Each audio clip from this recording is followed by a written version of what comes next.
మీ business ఏదైనా మీ ఊర్లో promotion చేయాలంటే అది సుమన్ టీవీతోనే సాధ్యం. ఇప్పుడే సంప్రదించండి. Welcome to Suman TV. 2024 సార్వత్రిక ఎన్నికలు ముగిశాయి. చెదురుమదురు ఘటనలు మినహా రాష్ట్ర వ్యాప్తంగా ఎన్నికలు ముగియడంతో పాటు అటు కడప జిల్లాలోనూ ఎన్నికలు ప్రశాంతంగా కొనసాగాయనే చెప్పవచ్చు. ఈ ఎన్నికలు ముగిసిన నాటి నుంచి కౌంటింగ్ వరకు సమయం ఉండటంతో అటు పార్టీ శ్రేణులు, పార్టీ కార్యకర్తలు, అభ్యర్థుల్లో తీవ్రమైనటువంటి టెన్షన్ నెలకొన్నటువంటి పరిస్థితిని స్పష్టంగా చూస్తూ వస్తున్నాము.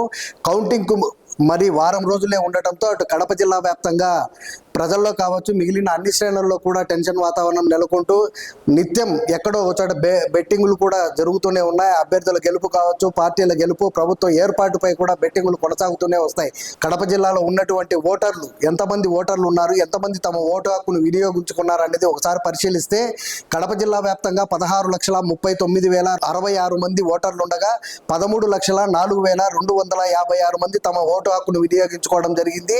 దీంతో పాటు ఉద్యోగస్తులు తమ పోస్టల్ బ్యాలెట్లను సైతం ఉపయోగించుకున్నారు. జిల్లా వ్యాప్తంగా 22,669 మంది ఉద్యోగులు తమ పోస్టల్ బ్యాలెట్లు ఉండగా 22,655 మంది తమ ఓటు హక్కును వినియోగించుకోవడం జరిగింది. మొత్తం ఈ జిల్లాకు సంబంధించి మొత్తం జిల్లా వ్యాప్తంగా 7 అసెంబ్లీ స్థానాలతో పాటు ఒక పార్లమెంటు నియోజకవర్గం ఉంది.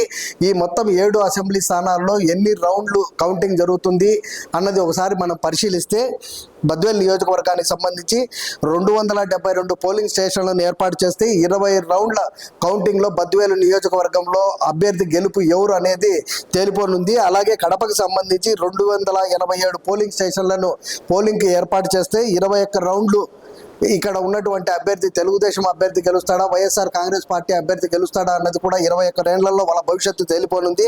అలాగే పులివెందులకు సంబంధించి 301 పోలింగ్ స్టేషన్లకు గాను 22 రౌండ్లను ఏర్పాటు చేయడం జరిగింది.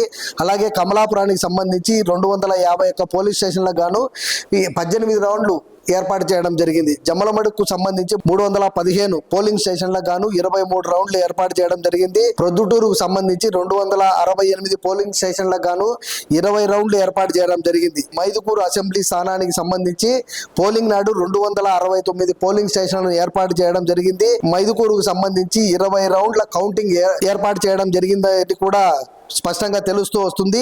ఈ నేపథ్యంలోనే మొత్తం ఈ ఎన్నిక ప్రక్రియ కావచ్చు, అలాగే కౌంటింగ్ ప్రక్రియకు సంబంధించి ఇప్పటికే అధికారులు అన్ని రకాల ఏర్పాట్లు పూర్తి చేయడం జరిగింది. జిల్లాలో ఉన్నటువంటి మొత్తం అన్ని పోలింగ్ కేంద్రాలకు సంబంధించి 7 అసెంబ్లీ స్థానాలు, అలాగే ఒక నియోజకవర్గానికి సంబంధించి మొత్తం ఈవీఎంల అన్నింటినీ కూడా కడప నగర శివార్లలో ఉన్నటువంటి మౌలానా అబుల్ కలాం ఆజాద్ ఉర్దూ యూనివర్సిటీలో స్ట్రాంగ్ రూమ్లను ఏర్పాటు చేయడం జరిగింది. ఇక్కడే కౌంటింగ్ కేంద్రాలను కూడా ఏర్పాటు చేయడం జరిగింది. ప్రధానంగా మరి వారం రోజులే ఈ కౌంటింగ్ ఉండటంతో అటు అధికారులు కావచ్చు, పార్టీలకు సంబంధించినటువంటి అభ్యర్థులు సైతం ఈవీఎం కేంద్రాలను సందర్శిస్తూ రావడం జరుగుతుంది. ఈ నేపథ్యంలోనే అటు అధికారులు సైతం భారీ ఎత్తున ఏర్పాట్లు చేయడం జరుగుతూ వస్తుంది. ప్రధానంగా పోలీస్ శాఖను చూస్తే ఇక్కడ స్థానిక పోలీసులతో పాటు అలాగే కేంద్ర భద్రతా బలగాలను కూడా ఈవీఎంల రక్షణకు ఇక్కడ ఉపయోగించడం జరిగింది. స్ట్రాంగ్ రూమ్ల వద్ద భారీ భద్రత ఏర్పాటు చేయడం జరిగింది. ఈ కౌంటింగ్ కేంద్రం మౌలానా అబుల్ కలాం ఆజాద్ ఈ ఉర్దూ యూనివర్సిటీకి సంబంధించిన పరిసర ప్రాంతాల్లో 144 సెక్షన్ అమలు చేస్తున్నారు. ఒకవైపు రోడ్డునే ప్రజలను అనుమతించడం జరుగుతుంది, మరోవైపు పూర్తిగా కూడా పోలీసులు తమ అధీనంలోకి తీసుకున్నటువంటి పరిస్థితి. ఇరువైపులా 2 చెక్ పోస్టులను ఏర్పాటు చేయడం జరిగింది. చుట్టూ తంతెని ఏర్పాటు చేసి ఎవరు కూడా లోపలికి అలో చేయకుండా భారీగా బందోబస్తు ఏర్పాటు చేయడం జరిగింది. ఎక్కడ ఏ ఒక్క చెక్ పోస్ట్లో నుంచి ఒక మనిషి కావచ్చు, అలాగే పోలీసు ఉన్నతాధికారులు కావచ్చు, ఇతర రెవెన్యూ అధికారులు కావచ్చు, ఎన్నికలకు సంబంధించిన అధికారులు ఏ ఒక్కరు రావాలన్నా 3 చెక్ పోస్టులను దాటి లోపలికి వెళ్లాల్సిన పరిస్థితి. చెక్ పోస్ట్ వద్ద కావచ్చు, పోలింగ్ కేంద్రాల వద్ద మాత్రం 10ల సంఖ్యలో పోలీసులు రాత్రి పగళ్ళు తేడా లేకుండా ఈ గస్తీ కాస్తున్నటువంటి పరిస్థితి కనిపిస్తూ వస్తుంది.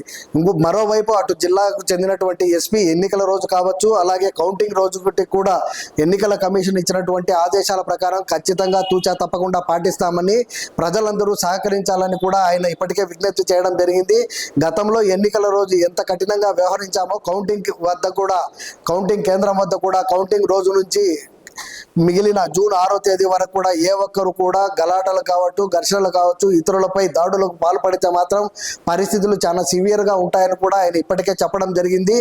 144 సెక్షన్తో పాటు ఇప్పటికే జిల్లా వ్యాప్తంగా ఉన్నటువంటి రౌడీ షీటర్లు కావచ్చు, ట్రబుల్ మాంగర్స్ను మిగిలిన అందరినీ కూడా బైండ్ ఓవర్లు చేయడం జరిగింది. జిల్లా వ్యాప్తంగా సుమారు 700 వరకు ఉన్నటువంటి వెపన్స్ను కూడా సీజ్ చేయడం జరిగింది. అప్పుడు ఎన్నికల నాడు ముందు నుంచి అంటే నోటిఫికేషన్ వచ్చిన నాటి నుంచి కూడా కోట్ల రూపాయల నగదు కావచ్చు, మిగిలిన ఇతరత్ర బంగారు, వెండి, నగదు ఆభరణాలను కూడా పోలీసులు గతంలోనే స్వాధీనం చేసుకున్నటువంటి పరిస్థితి. అల్లర్లు సృష్టిస్తే మాత్రం పరిస్థితులు చాలా సివియర్గా ఉంటాయని పోలీస్ శాఖ హెచ్చరిస్తుంటే, మరోవైపు జిల్లా ఎన్నికల అధికారి అయినటువంటి కలెక్టర్ ఇప్పటికే ఇక్కడ ఉన్నటువంటి కౌంటింగ్కు సంబంధించి కౌంటింగ్కు వెళ్ళేటటువంటి అధికారులు ఎవరైతే ఉంటారో వాళ్లకు జూన్ 27వ తేదీ నుంచి మొదటి ర్యాండమైజేషన్, అలాగే రెండో తేదీ రెండో ర్యాండమైజేషన్, 4వ తేదీ 5 గంటలకు 3వ ర్యాండమైజేషన్, అంటే వీరికి అందరికీ కూడా శిక్షణ ఇవ్వడం జరుగుతుంది.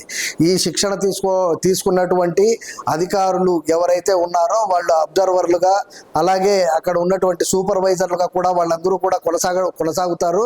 దీంతో పాటు అటు పార్టీల్లో చూస్తే పార్టీలకు సంబంధించి అభ్యర్థులు ఎవరైతే ఉన్నారో వారి పార్టీలకు సంబంధించి కౌంటింగ్ ఏజెంట్లను కూడా ఇప్పటికే ఫారాలు తీసుకొని ఎవరైతే బలంగా అక్కడ వాదించగలుగుతారో అలాంటి వ్యక్తులనే వారు కూడా పార్టీలు కావచ్చు, పార్టీలకు సంబంధించినటువంటి అభ్యర్థులు ఏజెంట్లను కూడా నియమించుకోవడం జరుగుతూ వస్తుంది. పూర్తి స్థాయిలో ఎన్నికల కౌంటింగ్ ప్రశాంతంగా కొనసాగాలని చెప్పి ఇప్పటికే అధికారులు అటు పార్టీలకు కావచ్చు, ప్రజలకు కావచ్చు, మిగిలిన అన్ని రకాల వర్గాల వారికి కూడా విజ్ఞప్తి చేయడం జరిగింది.